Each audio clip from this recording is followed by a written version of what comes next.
Okay, I'm going to go ahead and start. Today's workshop is called Memory Tricks, and the reason that next week's workshop is called More Memory Tricks is because I know a lot of tricks, and I can't get them all in one workshop. So more of the same next week. If you find today's workshop helpful, which I hope you do, and you're able to come back next week, that would be great, because that way you get sort of the full teaching on this. If you're not able to make it next week and this is the only one you come to, hopefully you'll still get something good. My first thing that I'm going to do with you today is to show you, hopefully, the power of that word, the word tricks. I gave a workshop last week called How to Remember for Tests, so that was the first memory workshop. But for this one, what I want you to try to understand and sort of value is the fact that if you learn tricks or shortcut ways to do things, it makes it so much easier to memorize lots of things for school, and it makes your memory look even better than it is now. And I'm hoping it's pretty good to very good, but it makes it look even better. And so most of you have probably seen magic tricks performed before, either in person or on TV. And if somebody's a good magician and they do a trick and you watch carefully and try to figure out how they move the elephant from there to there or cut someone in half and put them back together, if they're good, you can't figure out how they did it and your mouth drops open. Wow. But if you find out how they do the trick and you realize, oh, that's just a cute little trick, and then you see the magic trick again, it's not so special anymore because the magic is gone. Well, I want to show you two things to start with, and I'm actually going to do this next week too. This is like your mental warm-up before I get to the main teaching. I don't know what your attitude is toward math. Some people love math, some people okay, and some people hate math with a passion. I ran into a former student today and I said, how are all your classes going this semester? She said, fine except math. And that's how she says math. And so if that's you, you're going to learn something here. If you like math, great. A few of you might have seen this before, but again, it's not to teach you math as much as it is to show you the power of tricks. Okay? So I'm just going to take a few minutes with this and then we'll move into the main section of the workshop. Okay. If I asked you to do this problem, which I don't want you to do actually, but if I asked you to do this on paper, this is 35 times what? 35. Now, even if math is your weakest subject, if you wrote down that problem and you did the problem, I think everyone here could come up with the right answer. You know, it's not that difficult. But if I told you that you could actually do this kind of problem in 2 or 3 seconds in your head, most people, even if they're not great at math, would think, oh boy, you don't know my mind. I can't do something like that. But if you know the trick, it's easy. Okay, so here's how it works. When you have a 2-digit number that ends in 5 and you want to square it or multiply it by itself, all you have to do is one simple thing, and that is look at the first number, which in this case is 3, multiply it by one more than that. So this is tough math. What's one more than 3? What's 3 times 4? 12. That's pretty easy, right? Well, 12. And then you do one more thing. And that is stick the number 25 on the end. And then you're done. That's it. 1,225 is the answer. People, when I show them that, they say, wait a minute, but how did you... And you know what I always say? Who cares? As long as it works, you don't even have to know why it works. It just does. So if I give you 65 squared, you're supposed to be able to know how to do that quickly, unless I lost you over here, which is okay. It's 6 times 7, which is 42, and then 25. Okay? And that's it. When I show this to people also and they learn how to do it and they think, wow, that's fast, you know, that's good. One thing that they ask is, does this work with all numbers? And my answer to that is, no. If it worked with all numbers, we would all be math majors, right? Because this is really easy. But there are a lot of other math tricks, a lot of them, and I'm going to show you one more in a minute. But here's what I wanted to tell you. I have actually had students try this before, and whether you do this or not is up to you, but it's kind of fun to experiment with it or to try it, and that's this. once somebody learns how to do this, even if they don't understand why it works, but they just know the 2 little steps, very often I've had students go up later today to someone they know, family member, friend, classmate, somebody, and they walk up and they hand them a piece of paper and a pen or pencil, and they say this. And if you do this, this is what I want you to say. You say, I want you to choose a number that is 2 digits and ends in 5, and you square it on paper, and I'll do it in my head, and we'll see who finishes faster.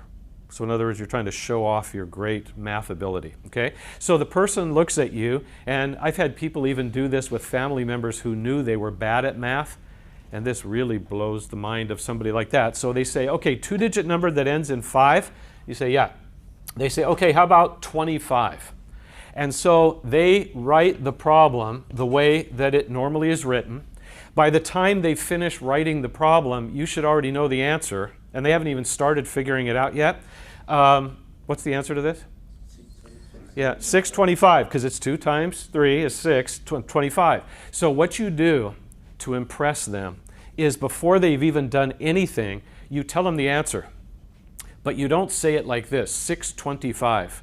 You have to have an attitude about it. You say it this way, 625. Like, come on, give me something tough. And they're going to look at you and they're going to think, get out of here. And then they're going to start going through and doing the problem the normal way. And then at the end, they get the same answer that you got. And they're going to look at you, I guarantee you, and they're going to say, how did you do that so fast? Okay? If they ask you, this is the only time I'm ever going to say this, ever lie. Don't tell them, okay? Say this. This is my favorite thing. Say this. I can't tell you how I do the problem like that so quickly, but I've been lying in bed till 2 o'clock in the morning every night learning to move the numbers in my mind. And they'll look at you and go, wow. And they'll say, I wish I could be as good as you are. And then here's the hardest part. You have to have a straight face, no smile and whatever. You look at them and say, well, you keep working on it, and maybe one day you'll be as brilliant as I am.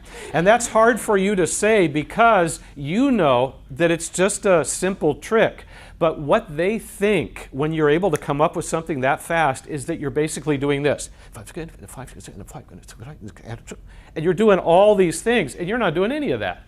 Well, it's kind of nice to be able to do something like this and impress somebody.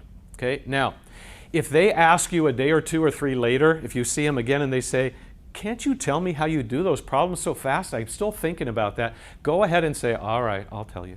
And then show them this and watch their great admiration of you just drop. And they'll just look at you like, I thought you were special. Because it's not special, but if you don't know how to do it, it looks fantastic. Okay, so that's the idea with tricks. And then I'm going to show you one other really fast one. And then I want you to kind of get ready for the main teaching today. I don't know how many of you have ever seen this, but it's even more fun for me than the other one. If you're given this problem, which is not hard to do at all, but it just takes a little while to get it done, if you know the trick, you can do it in 1 second. Okay, what's 6 plus 2? 8. Done. You didn't even multiply anything. And it's a multiplication problem. That's pretty odd, okay? 54 times 11, 5 plus 4, and so it's 594. So you can do that in 1 second, and the other person is still 1 times this, and you look so brilliant, okay? And it's because you know the shortcut, you know the trick, okay? So that's the idea, and again, I'm going to give you a few more of those next week. Some people have said, can you do a whole workshop on math tricks? I should probably do that sometime because I know a lot of them. One of the things that I love about these math tricks, is sometimes when people learn how to do them, and they show them to somebody, and the other person's impressed, it's the first time in their life that they've ever felt power over numbers because they hate math, and they start to kind of get into it a little more. Well, one of these days, maybe I'll do that. But for today, the main thing that I want to do is I want to show you 3 specific things that have helped students to score higher on tests. Okay? The first one, and this is kind of the first of 2 similar ones, is I'm going to explain a little bit about how acronyms can be used to help you get better grades on tests. And The big key, and I'll explain this more in a couple minutes, is that acronyms normally are words, and they're made up of first letters of other words. And all of you have used these before in your life, but most people didn't even know what they were called. And so I want to give you 3 practical examples of how these can help you under the pressure of a test to remember everything that you're supposed to. Okay, the first one is sort of a common idea for an acronym, and that's the word Holmes. And this word is a very common word that everybody here knows, but actually this is this great powerful memory trick. And it doesn't so much look like it when you see it, but it is. This is a help in a geography class, more than likely, and it's to help a person to memorize the 5 Great Lakes that are in and around the state of Michigan. And memorizing 5 things for a test, no big deal. But if you had 100 other things that you had to learn, the trick is, how can you stare at all of those when you're studying, and then when you get to the test, remember them all? Wouldn't you maybe forget 1 or forget 2 or forget 3? So the way that acronyms are almost always written is vertically. It works better that way. And then I'll just go ahead for this one so you can kind of get an idea. These are the names of the 5 Great Lakes: Huron, Ontario, Michigan, Erie, and Superior. Okay, and again, those 5 things by themselves are not that tough to learn or to remember, but I want to show you something. By the way, when I teach students how to create acronyms and how to write them, it usually works really well when you do this when you're done. I always kind of encourage that, and that is to draw a box around it so that the actual acronym kind of pops off the page. It just makes it a little easier to remember. Well, if you were required on your test in geography, among other things, to write down the names of the 5 Great Lakes, and you got to that question and you thought, okay, I studied that, I know that was in my notes or in my book, and I know I had it somewhere, and you're trying to just find one of the lakes here, one back here, and you're just searching for them. That's a lot of pressure on a test. But if you've memorized this, which just takes a little practice, then when the test comes, all you should have to do is write these 5 letters, and everything else should just come spilling out of your brain. Acronyms work well for people because each one of the letters is kind of like a little hook that you hang a word on. And so it tends to, even under a nervous type of situation on a test, it all seems to come back to a person more than if they just stared at the names and hoped that they would remember them. Okay, so again, this is a word, the word Holmes, made up of first letters of other words. The second one, I think we have several people in here who probably will recognize this one. I don't know if anyone knew that from your previous experience, but this one is pretty common. Okay? Rainbow. Yeah, right. So these are the colors of the rainbow. When would you ever need to know that? Well, I guess if you took a rainbow class. Geology, whatever. Okay? And so this is a man's name, right? Roy G. Biv, even though there is no man with that name. I don't think there's ever been a man with that name, but you can pronounce it like a name, and it's simple and easy to remember. Now, this is a class participation moment, so even if you've never seen this before, I want you to try to see if you can come up with these. Everybody should know the first 5. After that, it gets a little harder. So what's this one? Red, orange, yellow, green, blue, indigo, violet. That's very impressive. Sometimes it gets so quiet when I get to the I. Indigo and violet, those are a little more obscure. Red, orange, yellow, green, blue are very, easy. Well, if you memorize this and you just practice it a few times, you would never forget it. And there may never be a time in your life where you need to know the 7 colors of the rainbow, but if you ever do, now you know. Okay, so that's a second one. And then my third example of acronyms is my favorite one ever. And other than 1 or 2 people in here who I know would remember this, everybody else would never know this, and that's because I made it up. So it's not in a book anywhere or whatever else, I made it up. And so I want to teach this to you backwards, and here's the way I'll say it. Several years ago, I had a student who came to me in a real panic. She said, I have a test next week, I have so much to memorize, I'm going to forget a lot of it. Can you help me? And I said, okay, what's the class? And when she told me, I got nervous for her. She said, it's anatomy. I don't know if you've ever taken anatomy. That's scary, okay? There's a lot of stuff to remember, and it just kills your brain trying to just memorize them. I said, what part do you need help with in particular? She said, well, everything. But one thing that I'm especially worried about is this. My teacher told us that one of the things we have to memorize for the test is the 10 organ systems in the human body. And I said, well, why are you worried about that more than some other things? And she said, because of the way it's going to be asked. And I said, well, what, multiple choice or true false? She said, oh, no, much worse. She said, fill in the blank. Just like that. Now, everybody here has taken enough tests in your life to know this. What happens to a lot of people's minds when they see blanks on a test? Yeah, you go blank. Okay, multiple choice questions, which you've all answered many times before, are not always easy, for sure, but the answer's right there. It's just waving at you. All the other fake answers are waving too, and you just have to recognize which one is right. But when it's fill in the blank, there's no help anywhere. You either know it or you don't. And she said, I'm going to look at this list and I'm going to study it for hours of all 10 of them, and then when I get to the test, I'll forget half. So is there a trick? Is there a way I can do it? I said, I have an idea. Let me try this. I asked her an important question related to this. This is what you always need to ask first, and that is, do you need to know all 10 of them in this order, the way that I see them on the paper? And she said, no, any order is okay, as long as I write them all down and get credit for them. So I said, okay, that's good to know. I took all 10 of the letters and I wrote them on a piece of paper, tried to move them around and make a big 10-letter word that she could use just like this to easily remember those. Couldn't do it.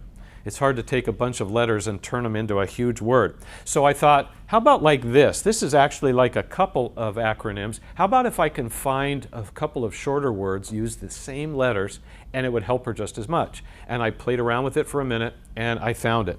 And I told her this, the same thing I'm going to tell you, and she had the look on her face that you're probably going to have. I said, I found it. This is going to help you. This is great. I'm all excited. And I told her this. Here's what it is.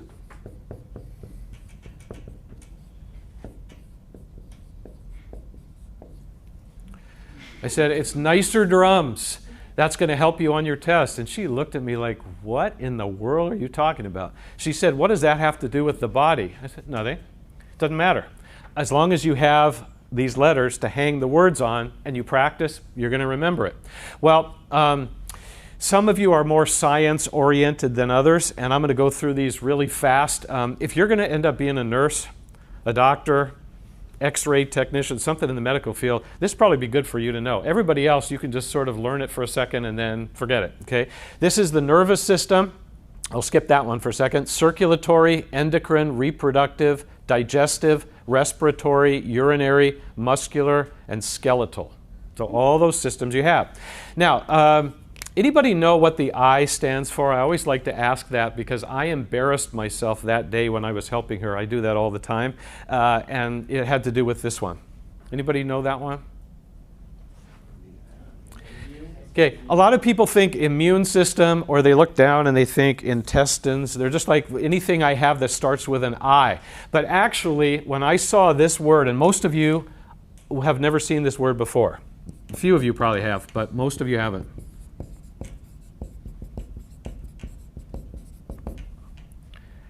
Have you ever seen that before? Most people, I looked at it and I said, integumentary system? I said, I don't have that. I don't have any integuments. I don't even know what that is. And so my student taught me. Teachers learn something every day, just like students do. And she said, yeah, you do. And I said, I do? What is it? And she said, well, it's all your outer covering. So it's your skin, nails, hair, and all of that. And I said, oh, yeah, I guess I do. So I learned something that day. And I'll never forget this, even though I'm never going to need it ever in my life. But I know it. Okay, so what we did was I went back to this with her and I said, what's this one? And then what's this one? And she kept forgetting some, remembering others. And then we went back over it and she remembered the others and forgot the others and was just kind of struggling with it. But after about 5 or 10 minutes of this over and over again, she was able to rattle off every one of those just like I did for you. We practiced a little more and then she took that with her and she studied it as the test was approaching. How did she study it? Well, she said while she was driving. She's just thinking, 10 organ systems, nicer drums. N is for nervous, I is for integumentary, and just kind of went over them. Takes like 1 minute. While cooking, while walking, while doing whatever, just sort of pull it up in your mind, go over it, and then you're done. She told me later that when she went to take the test on this material, she turned the page and there it was. Name the 10 organ systems of the human body and then 10 blanks. And I said, so what did you think when you saw that? And instead of saying, I started panicking, and she just said, I smiled. I said, that's good. Smiling on a test is good. And then I said, what was the next thing you did? And what was the next thing she did? Yeah, she wrote, nicer drums, got them all, 10 out of 10, like she had, had a little memory pill. Easy, okay? Well, after she told me that, she said, thank you for teaching me that trick. And I said, you're welcome. And then she said, but at the same time, I'm really angry with you. And I thought, wow, I can't help anybody. And here's what she said. She said, I got a C on the test. The whole test? And I said, well, a C is not a great grade, but this is anatomy. If you pass a test, I mean, that's a great achievement. And she said, yeah, but why didn't you teach me tricks like that for everything? I needed to know, then I would have gotten an A. And you know what I told her, and I think you kind of know this already, even though I haven't gotten into this much, you can't use tricks like this for every single thing you need to learn for a test. You get so confused, you'd start mixing up the tricks and everything else. Every once in a while, when you have 4, 5, 6 things to learn, this works great. Other times it doesn't work at all, and you need other tricks. That's what we're getting to right now, okay? So that's 3 examples of how acronyms work. Let me go ahead, by the way, so I don't forget that, and start the sign-in sheet. Again, I want you to try to listen to what I'm teaching the whole time, but when that gets to you, fill it out, pass it along so we can get it all the way to the back. The other one that I want to show you that is similar, and we'll just take a couple of minutes with this, is acrostics. And acrostics use first letters of words usually, just like acronyms do, except acrostics are not words, they're sentences instead. And so one very simple example of this that some of you may be familiar with is that. Those are not, that's not an acrostic, because that's obviously not a sentence. Anybody recognize those letters? This one is for music. Anybody in here who's ever taken music lessons ever in your life, one of the first things you had to learn how to do is to read the notes. That kind of helps, so you know what to play. But it's really hard for people when they're learning music to learn the notes, and that's because these 5 letters are the 5 lines on the treble clef in music. And trying to memorize these is pointless because it doesn't mean anything. It's just a bunch of letters. And so there's a sentence that is in almost every beginning music book that helps a person to remember this. And a few of you may know that. What is the sentence? Every good boy does fine. Yes, it's every good boy does fine. That's a little bit of a strange sentence, but where do those words come from? Like, what does that mean? Well, E, G, B, D, F. Always the first letter. Okay, so if you memorize that, it would help you to remember what each one was. But I wanted to show you 2 other quick things about this. I've learned in recent years that most beginning music books don't have this sentence anymore. They changed it. That was the sentence for a long, long time. Food. Everybody loves food. And so here's one of the new ones. Every good boy deserves fudge. So if you like chocolate, you like fudge, that makes it easy to remember. And then I wanted to tell you this really quickly too. Last semester, a student told me something I'd never heard before, and that was, he said, I learned music to learn how to play the piano, but I didn't learn it this way. I didn't learn it with other deserves fudge. I learned it with Sesame Street. And I said, what? And he said, here's what I learned. Ernie gave Bert dog food. I love that one. Okay. So in other words, it can be any sentence you can think of as long as each word begins with the right letter. And so you can just use your imagination almost on that. Okay. And then the other one that I'm going to give you as a little example of this has to do with something that I know some of you have learned before, and that is in the subject of math, order of operations. What's the sentence? And what's the whole sentence? Yeah, the normal one is, please excuse my dear Aunt Sally, even though there are other versions of that.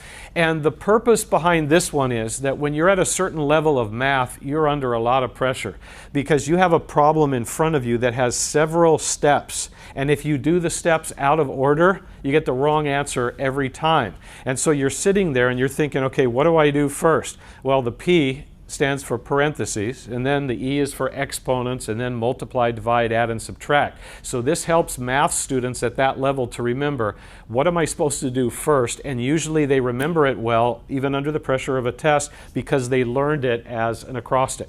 Okay, one more thing about this. Students have asked me, is it better to make an acronym or an acrostic to learn something? And my answer is always, it's better if you can to make an acronym because it's easier to remember a word than it is a sentence. But sometimes, like in this case, you can't make an acronym. And can you take these letters and move them around and try to make a word out of them? No, and that's because you need to know them in this exact order, so you're kind of stuck. So this is the preference if you can, but sometimes this is what you'll need to do. And again, you can't learn everything in college by way of acronyms and acrostics, but it gives you an idea of how you can apply that. All right, so we're going to spend the rest of the workshop today with kind of part one of something that a lot of you have never heard of, never tried before, and if you do this correctly, it's the best memory trick I know. Those two that I gave you are good, but this is even better. So this refers to the idea of mental pictures. And when I teach this to students, most of them just look at me like, did you make that up? Well, I didn't make it up, but I've used it a lot, and it helps me to remember a lot of information. I'm going to share that with you in just a little bit. So mental picture means this. Close your eyes, get a picture of something in your mind in a certain way, and then it sticks and you remember it. Okay? Everybody here has good imagination, even if you think you don't, and you're able to kind of see things in your mind, and if you learn to do it right, it's amazing how much you can learn. So the way I'm going to start this, and I'm going to just take a few minutes with this, but it's important, is the 5 qualities of good mental pictures. If all you do is close your eyes and try to get a picture of something, then it's almost like you've taken a nice short nap, and it doesn't do you any good. But if you do it this way that I'm about to explain, it works great. So I'm going to give you the acronym SPACE, which is a word. That's why it's an acronym. And each one of the 5 qualities starts with one of these letters. The first one, which I could talk about for a long time, but I'm just going to give you a little idea, is stupid. Stupid. I think every day when you wake up, you think, please don't let me do anything really stupid today. You know, we try to avoid stupid. But when it comes to memory, stupid is wonderful. And that's because the more bizarre, weird, stupid something is, the more you're able to remember it. And I always tell people, I don't want you to think about this too much, but think about all the weird things in your brain, all these things that you remember that you don't even want to remember. You wish you could just push the delete button and it's all gone, but you have all this stuff in there and you can't get rid of it. Well, I'm going to show you examples of these in a minute. The P stands for play on words. And I want to illustrate what I mean by this. I'm going to ask everybody here, including those who are really tired, so this always makes me scared when I ask people to close their eyes. If I hear snoring, I'm going to come over to you, but hopefully you'll be okay. I want you to do this. I want you to look up here and see this word. Okay, and then I'd like to have everybody just take a few seconds, and I don't want you just looking at me. I want you to close your eyes, and I want you to get a picture of a lion in your mind. Okay, now open your eyes. Now that should have been very easy, right? But How about if I ask you to close your eyes and get a picture of that? If you could do that, boy, you're way better than I am, right? You could close your eyes, look around. No, don't see one. You can't see this because there's no such thing as this. But when you use this method, you have to see something as a picture. So you're kind of stuck. This is easy. This is impossible. So what do? Well, an example is this. Can you get a picture of this in your mind? Yes. Is it the same as that other word? No, but it's a play on words, which means a rhyming word, a word that sounds like another word. And again, I'm going to show you how this actually works in a minute, but that's an important part of this, because if you can't see it in a picture, you can't do it with this method. Okay? The A stands for action. And this is something that a lot of people never think about related to memory, but it's definitely true, and I'm going to illustrate it. I want you to look up here, look for just a second at my hands. Okay, which one do you look at first? Yeah, this one. Why? It's moving. Well, what's wrong with that one? It's just there, right? Is this more interesting than this? Well, if I did this for like 30 more seconds, you'd stop looking here. You think, man, that is boring. And then you'd look over here. But at first, your attention is drawn to something moving more than something that's standing still. So when you use this method, if you learn how to make it not like a photograph, just frozen in your mind, you're going to remember more. People tend to forget things like that, but if it's like a video and there's movement involved, you tend to remember it more. It helps it stick in your mind. Okay, and then the C, I'm going to talk about for just a minute because it actually has two different meanings to it, both of these very important to the success of this method. The first one is your vocabulary word for the day, and if you already know that and use it in your vocabulary, great. If not, it's a really good word to start using in your spoken vocabulary and on paper.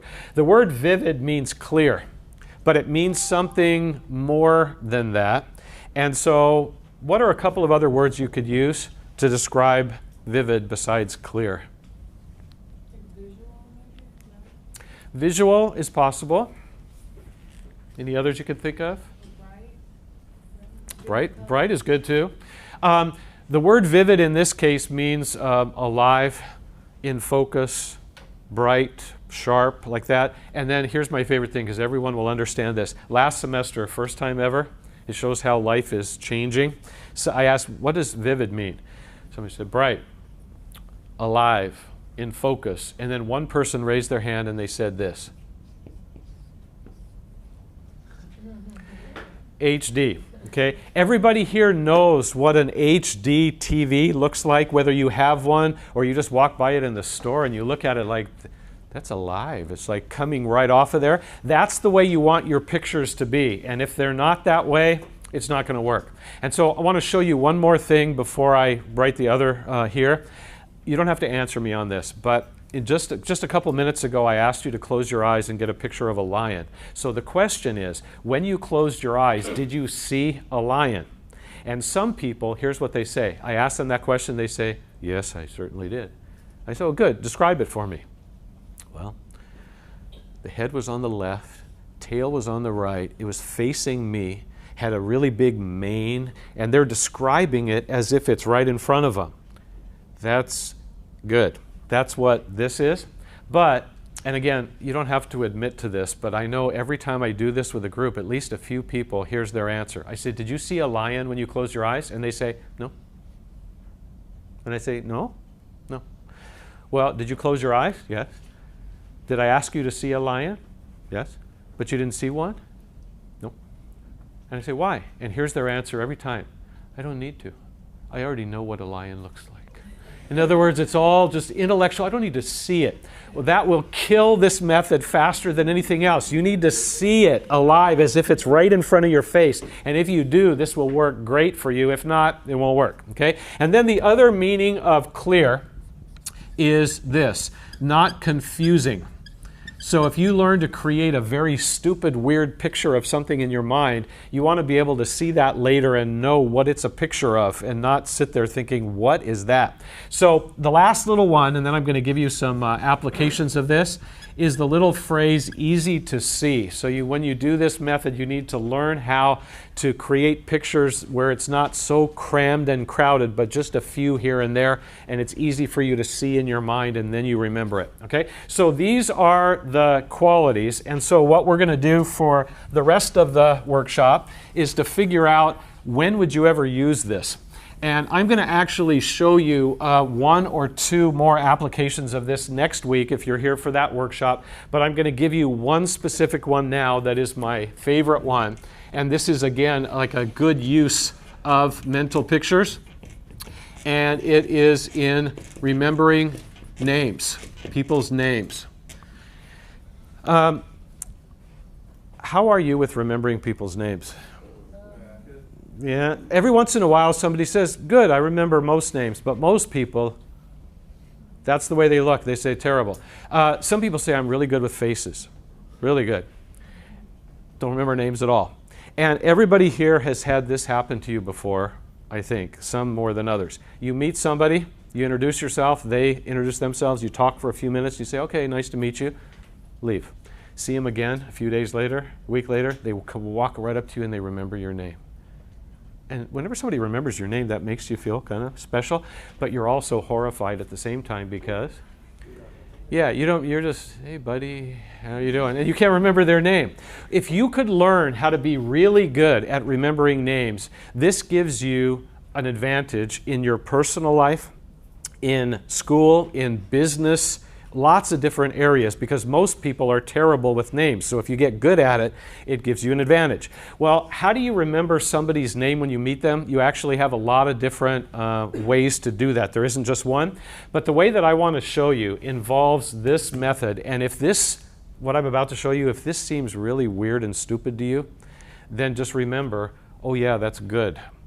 Okay, so here's the example I'm going to give you. We're going to do this with two names. Okay. You meet a lady with no hair. I'm not going to draw the hair on there, but you meet a lady at a party or a meeting or something, and you want to remember her name. It's important to you. And so we're going to start out with the easiest name I know for this, and then we're going to get to a hard one. Okay, her name is Sandy Campbell. And so what you're supposed to do when you use this method is to look at her face, think of her first name, and come up with a picture that this reminds you of, and put the picture somewhere around her face in your mind. So when you hear Sandy, what's the first thing you think of? Yeah, most people think of sand, like at the beach. Is that the only right answer? No, it could be other things. It's your own personal way you think. But if you pictured her and you wanted to say, okay, I want to remember when I see her face next time, I want to remember her name is Sandy, what could you do? Well, here's example. Some people say, I picture sand all over her face, in her hair, and I just want to go up and start brushing it off. So a really weird picture, sand everywhere. Okay, that's one. Other people have said I would picture a big sand castle built right on top of her head, like she's wearing it like a hat. That's very bizarre too. Other people have said I would picture her buried in the sand all the way up to here, and the only thing sticking out is her face. As long as the face is right in the middle of all that, whatever you come up with, as long as you see it in a very clear way, you're going to remember it. Okay? Now, the last name is often very difficult for people to remember, maybe more than the first, and so a lot of times you have to divide the last name into parts and come up with pictures for those. But we shouldn't have to do that here, which is the reason that I start with this one. Campbell. Yeah, most people think of soup. Okay, so if you have done something with this poor lady's face in your mind, and you want to remember her last name is Campbell, what are you going to do? Well, I want to hear a couple of suggestions from you to see how weird your imagination is. Yeah, she could be eating soup, and we got to get more bizarre than that, right? So, what else could we do? Use the soup to clean the sand off her face. Okay. what some people have said, and sorry about this, I know it's gross, they've pictured cream of something soup, like cream of mushroom or cream of chicken, and they just pictured it just dripping right down her face, and maybe the sand is washing off. That's pretty gross. Other people have said, I picture these little cans of soup as like earrings. Other people, big can on top of the head, whatever. So you just let your imagination kind of run crazy, and then when you're done and you see that as if she put it on and she's wearing it, then next time you see her, you walk up to her, Sandy Campbell, how are you? And she says, wow, you remember my name. That's so nice. And little does she know what you did. And you don't want to tell her this either, because then she'll run the other way. But that's the way that this is done. Okay, now this is an easy name. Most names are not that easy. So I'm going to give you one more. And this is a very hard name to remember, but it's a good illustration of this too. Okay, anybody know who that is? Yeah, that's me. Okay, so that means if I see any of you after today, you better know my name, because I'm going to teach you how to remember it. Okay, this is how I become famous or infamous or whatever. Okay, so I want you, remember, when you do this, you're not supposed to think. You're supposed to just react, like the first thing that pops in your head. So when you hear Scott. Okay, a lot of people, first thing they think of is Scott tissue. So they think of toilet paper or Kleenex or whatever. So then I say, okay, you have a real face in front of you now. What are you going to do? And they look at my face and they're trying to figure out. And I've had people say things like, well, I picture Kleenex coming out of your nose, you know, like it's a dispenser, or big rolls of toilet paper instead of my ears, or something else like that. What else does Scott sound like or rhyme with? Yeah, Scotch tape. Other? Right, all kinds of possibilities. Which one of those is best? Whatever one you come up with, because again, that's the way your brain works. But I'm going to give you an illustration of this. Scotch tape is what some people come up with. And I say, okay, that's good. So what are you going to do? You know, you got the face right here. And they look at me and they say, well, I picture you holding some tape. And I say, yeah, but come on, we got to go more stupid than that. Otherwise, you're not going to remember it. So then they picture me wrapped up like a mummy in tape all the way up. Or some people have said this, and they get very excited when they say it. I picture this big piece of tape right across your mouth. And I thought, why are you getting excited about that? But anyway, that's what they say. Okay, so we think, okay, we got my first name. Well, last name, you have to know how to pronounce the name, because if you don't, you can't do it. You're playing with the sounds of the name. So my last name is actually mispronounced by almost everybody. That's the way it's actually pronounced, is Breckner. So if you take this part, the Breck part, what does that sound like or remind you of? Breck. Brick. What else? Break. Breck. Okay, breakfast is one that people come up with a lot. And so I say, what are you going to do to remember that that's my name? And they start giving me the scariest looks anybody could ever give me. They're looking at my face. And eggs here, sausage here, bacon here. They just stick my whole breakfast all over my face. If that works, great.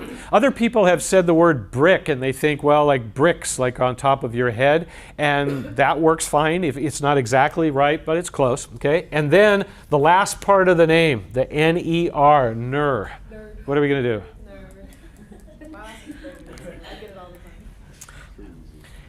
Most of you, I think, know what nerd means. Okay. If you don't, you'll learn something, but I wanted to show you something really quickly, and that is a lot of people think differently than other people. We kind of know that.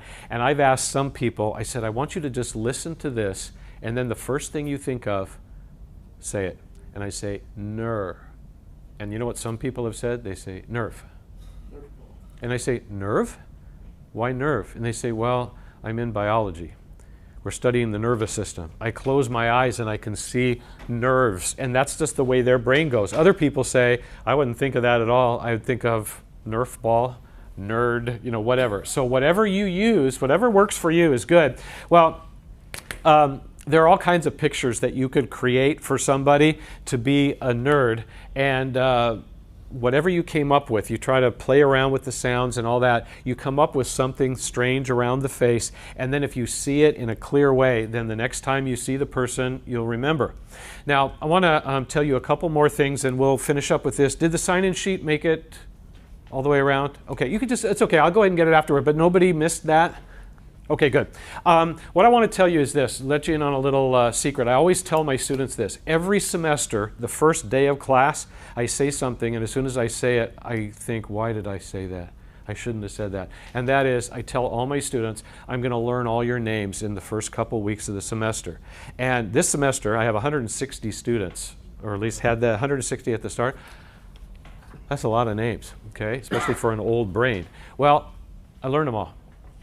I know them all.